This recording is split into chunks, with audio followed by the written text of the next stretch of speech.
No veas, desde que llamas a Elon Energías Renovables, toda la energía, las luces, el coche, aerotermia para climatizar la casa, un ahorro tremendo, y lo hacen todo rapidísimo. Usue, que ya es de la casa, se encargó de todo. Disculpe, señor, entonces ¿cómo le pongo la hamburguesa? ¿Con o sin queso? Se lo contarás a todo el mundo, porque pasarse al autoconsumo nunca fue tan sencillo. Elon.es, paneles solares y aerotermia, pero con inteligencia. En Onda Vasca conectamos con Elon Energías Renovables.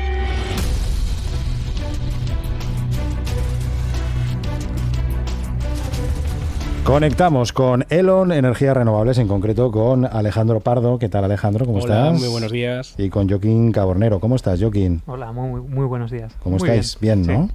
¿Habéis tenido ya unas vacaciones suficientemente amplias como para volver de nuevo al nuevo curso con entusiasmo, con ganas, con impulso? Pilas recargadas. O sea, ¿habéis renovado la energía?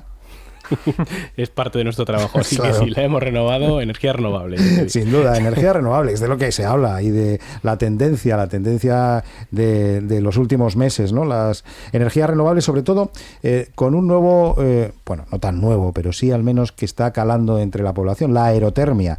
Desde comienzo de verano vemos que todavía hay interés por la energía solar, pero en muchos casos va acompañada de la aerotermia e incluso ya creo que solamente piden aerotermia muchos de vuestros clientes, ¿no es así?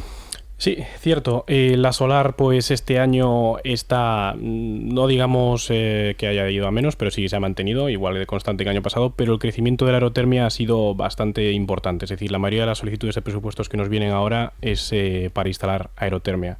Y especialmente también aerotermia con fotovoltaica, que luego detallaremos un poquito más cómo es. Bueno, sí, vamos a ir por partes, ¿no? Primero vamos a contar a nuestros oyentes qué es la energía aerotérmica, qué es la aerotermia.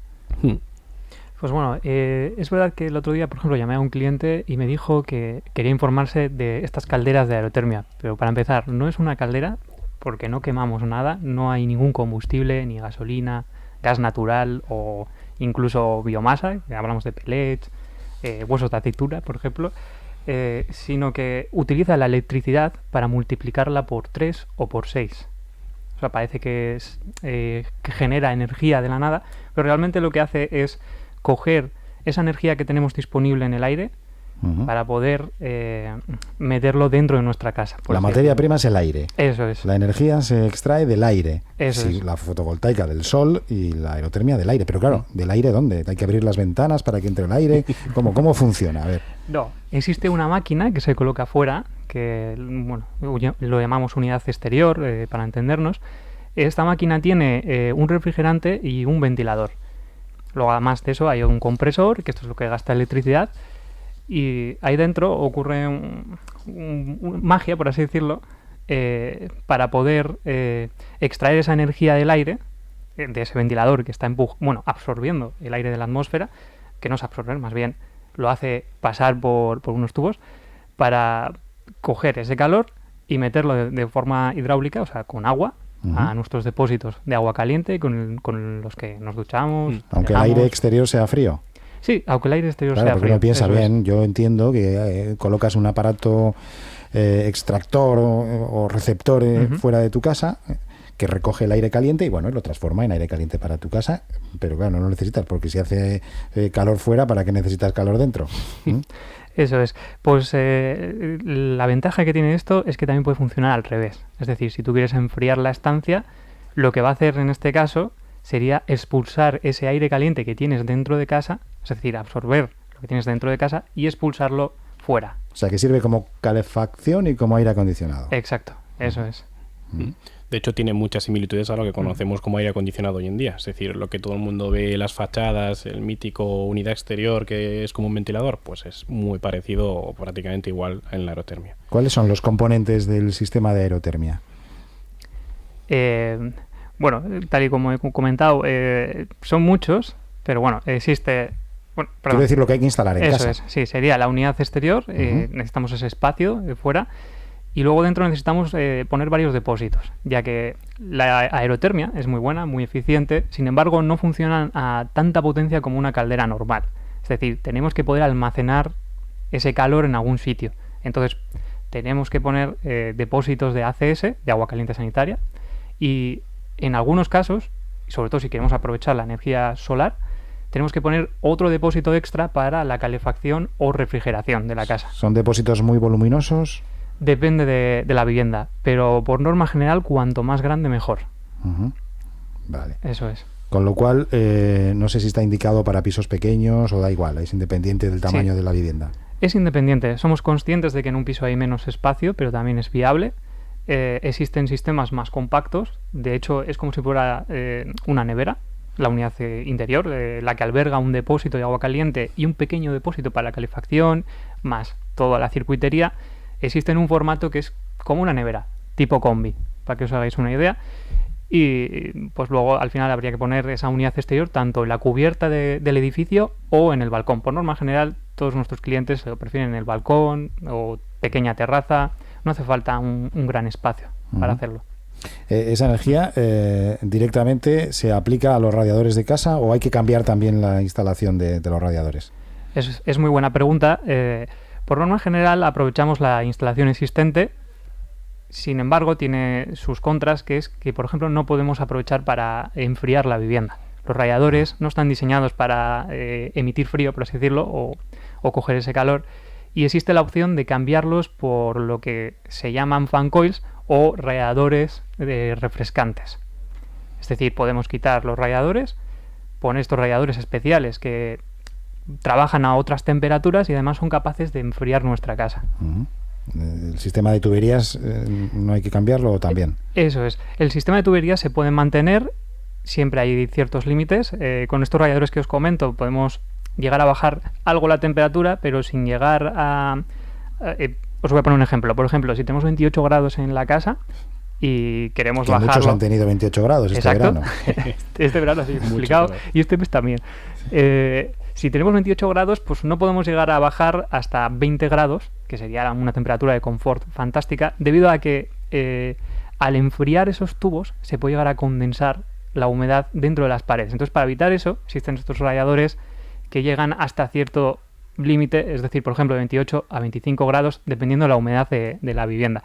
Aún así, si se prefiere y se quiere llegar a esa refrigeración, a esa temperatura de confort, se puede hacer la obra de retirar las tuberías y poner nuevas. Uh-huh. Ahí ya dependiendo de lo que quiera el cliente.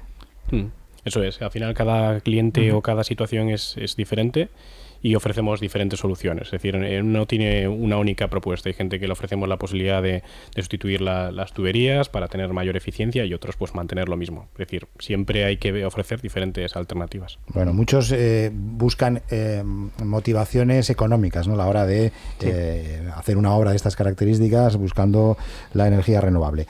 Motivos para invertir en la aerotermia. ¿Por qué merece la pena invertir dinero en aerotermia?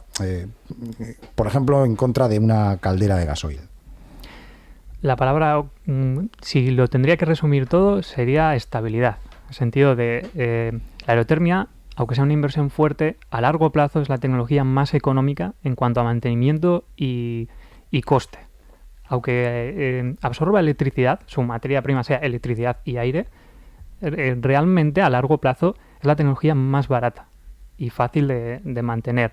Las averías que puede tener tampoco son exagerados y no es susceptible a cambios tan drásticos como puede tener la gasolina, el gas natural, que como vemos pues, ha subido bastante estos años y al final es el que marca un poco el precio. Uh-huh. Entonces, aunque la electricidad suba, siempre va a estar por debajo de lo que cuesta este tipo de combustibles. Eso por un lado, ¿no? El precio. Sí, eso es.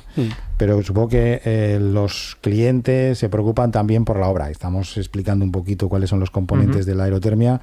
Eso, en términos de obra de chapuza en casa, ¿cómo se traduce?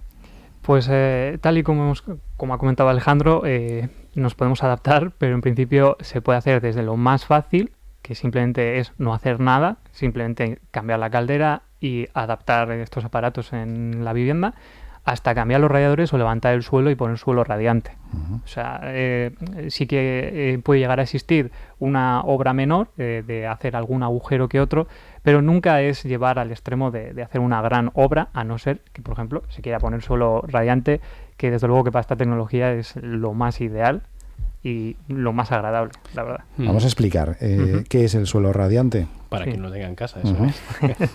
Suelo radiante es convertir nuestro suelo en radiadores, literal. Al final hay que meter una serie de tubos dentro, que estos nos va a permitir tanto calentar como enfriar la casa también. O sea, los tubos van por debajo del parqué, van por debajo de... Sí, al final se retira o sea, si tenemos, por ejemplo, un suelo de madera, se retiraría, se pone estas tuberías mediante ciertas capas de plástico y tal, y luego se pone una pequeña capa de mortero. Y encima, por norma general, el mejor suelo para esto suele ser un mármol, baldosa, o sea... la verdad que a día de hoy hay muchas texturas que incluso imitan la madera y queda bastante bien. Y luego al final es muy agradable tocarlo, en el sentido de cuando está funcionando. O sea, tienes el suelo caliente, ¿no? Yo he vivido las dos opciones, tanto radiador como suelo radiante, y como suelo radiante no hay nada. Porque primero es mucho más barato, al final el suelo radiante no requiere una temperatura muy alta, el calor tiende a subir, empieza a emitirse del suelo, empiezas a notar los pies calentitos, ese confort que tienes en invierno, y empiezas a, con poca temperatura, estar muy, muy a gusto en casa. Los radiadores ya requiere de que los radiadores tú tocas con la mano y están quemando para que tú estés cómodo dentro de la vivienda. Entonces, yo he vivido las dos y sin duda para mí el suelo radiante es una maravilla. O sea, es como toda la casa a la misma temperatura y sin consumir mucha energía. Bueno, y además la comodidad y el ahorro de espacio, ¿no? Porque no tienes radiadores en las paredes. Eso es. Estéticamente es perfecto, pero no se ve nada. Es un valor añadido. Lo que pasa es que normalmente, bueno, en otras ocasiones que ya he venido aquí, siempre digo que hay que adaptarse un poco a las necesidades de cada particular. Y sin duda en el caso del suelo radiante, pues solemos recomendar que si una casa está actualmente en construcción ya añadan esa tecnología, el suelo radiante, porque es muy beneficioso. Para las viviendas que ya están construidas y tienen radiadores, normalmente, salvo que al final la persona esté muy interesada, siempre le decimos que la inversión es bastante elevada con respecto al beneficio que pueda traer. Es decir, hay que valorar los pros y los contras con detalle. Pero bueno, nunca le decimos a nadie, vamos a poner suelo radiante, que al final es lo mejor. No, habrá que ver qué es lo que más te conviene. Decías, Alejandro, que se puede combinar la aerotermia con los paneles fotovoltaicos.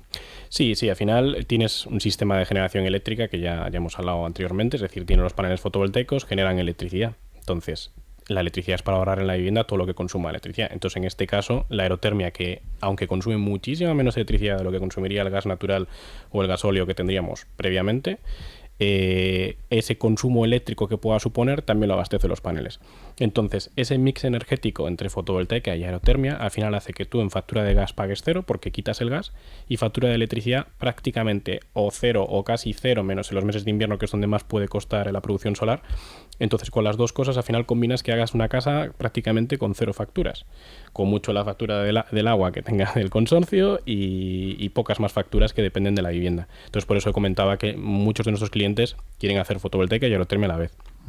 Bueno, la verdad es que sí que es convincente, ¿no? El hecho de utilizar esas dos alternativas para ahorrar en nuestra factura eléctrica y también pues para pasar el invierno de manera confortable. Aunque yo no sé si podemos llegar a altas temperaturas en invierno con aerotermia. Por ejemplo, ¿podemos poner la casa a 30 grados? Se puede. Lo que pasa es que hay un error que se asocia a si no quema, no calienta.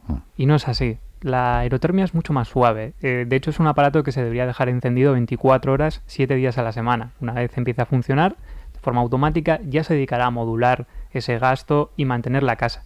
Y de hecho, ya tenemos, desde el fabricante nos dicen también que muchos clientes tienen la manía de apagar y encender el aparato. Pero no es así.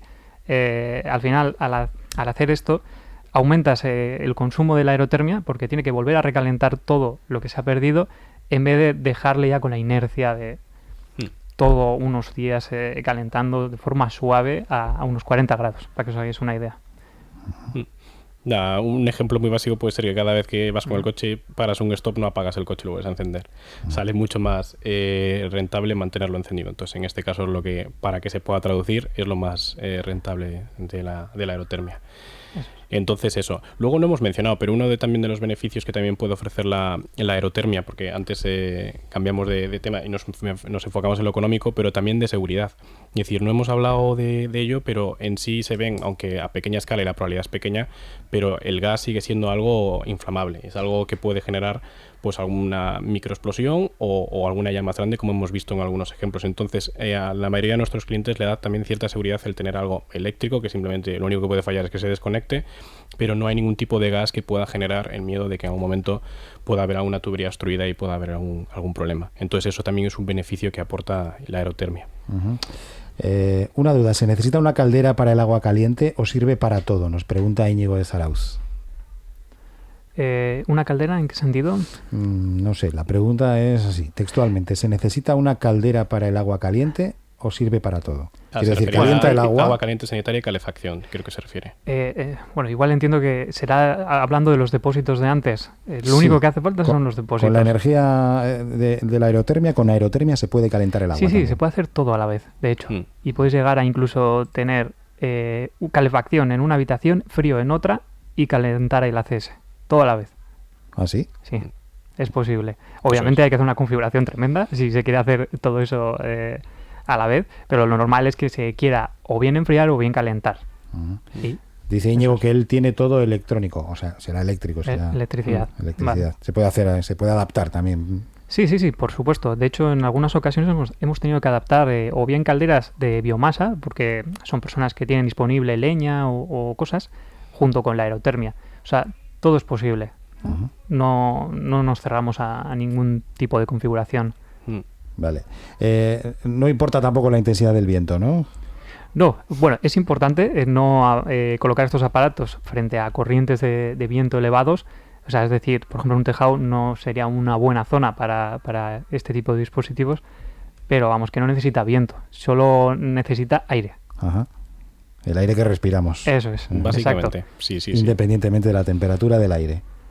Eso es. Si a veces cuesta entender esa parte, yo lo entiendo porque lo he estudiado, pero todavía a día de hoy digo, qué difícil es explicar esto. Claro. Y en sí, cuando lo pienso, digo, vale, el aire, porque no sé si lo hemos hablado, pero el aire al comprimirlo se genera, pues, con esa presión se genera un aumento de temperatura. Entonces, el ejemplo más claro para que la gente lo entienda es cuando estamos cocinando, si tú cocinas con la olla abierta, tarda mucho más en calentar el agua que a presión.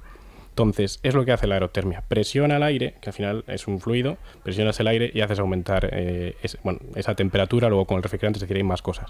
Pero básicamente es coger el aire a cualquier temperatura y cuando comprimes consigues el efecto que estás buscando. Eso es. Pues yo creo que ha quedado meridianamente claro en qué consiste la aerotermia, qué diferencia hay respecto a las calderas convencionales y qué beneficios tiene para el medio ambiente y para el bolsillo. Dice nuestro oyente que vive en un último piso, que es como un callejón. Ahí podríais instalar también el sistema de aerotermia. Sí. Tiene siempre algo de espacio en el exterior, sí, se puede. Muy bien. Sin problema. Que nos contacte, que ya le asesoramos con un poquito más de detalle a Íñigo. Pues eso, ya lo saben, en elon.es. Ahí elon.es, eso es. Tienen toda la información. Y por último, ya para recalcar, esta parte era un poquito para explicar cómo es la aerotermia. Volveremos para explicar un poquito más de cómo hacemos las tramitaciones y demás. Que yo creo que es interesante. Joaquín Cabornero, Alejandro Pardo, gracias por estar aquí con nosotros en Onda Vasca. Un abrazo. Muchas gracias. Hasta la próxima. A vosotros. Onda Vasca Conecta.